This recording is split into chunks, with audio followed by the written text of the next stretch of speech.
PEGI 18.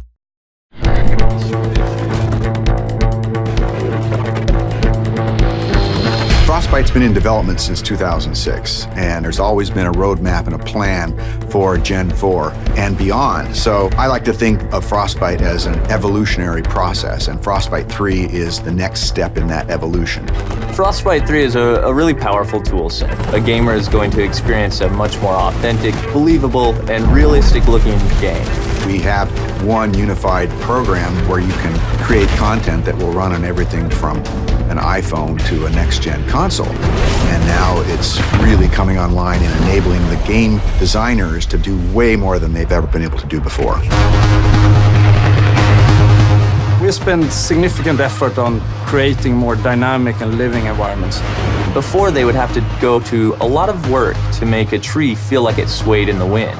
Now we give them the tools to create the tree, and we let the game engine control how the wind affects that tree. Frostbite allows everything to work together. The waves on the beach, the wind blowing the whitecaps, even the clouds overhead all move consistently with the forces of nature. You might see an explosion go off, you'll see the trees nearby shake from the explosion. It's sort of subtle, but it creates this sense of seamless reality. So the large world coupled with a lot of people running around interacting with you really pays off in Battlefield 4. Destruction has always been a core feature of the Frostbite engine. It's the evolution of the way the environment is impacted by gameplay. Everything from the smallest spark colliding, but also gigantic chunks of debris that crumble when they impact the ground. The guys on Battlefield 4 have been working on something called Levolution.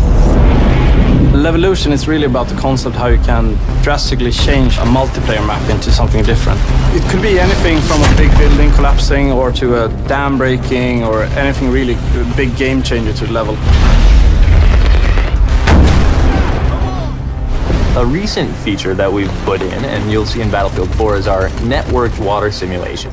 So what this means is all players will see the same wave in the same position at the same time. And this leads to some pretty exciting cat and mouse type of gameplay where you're ducking down and going up and you can kind of peek around as you drive in your boat. It will no longer swim on a flat surface. Instead, it will be affected by the different waves and everything. And that comes to everything from living characters that are swimming, but also to the ragdolls. Something like a jet crashes into the ocean, you'll see the water react and the debris will then float on the waves. It's a very, very cool dynamic engine. Things just happen and it seems right. Take cover!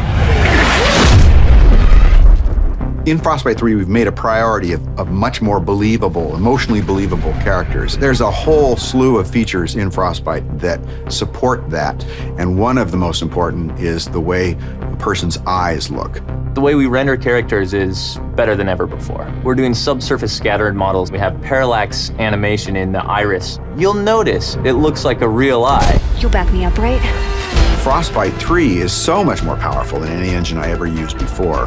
And it's not just the specific features and the framework, it's the fact that we're collaborating with other teams around the world.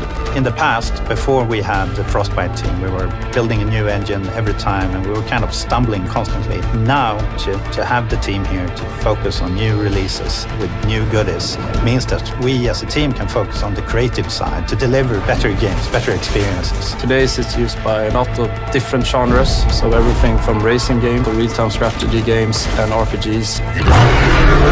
So in Battlefield 4, when the building collapses, the dust starts expanding, the debris is falling, the sparks are flying, the boats are ramping off of waves, all of this is because of Frostbite 3.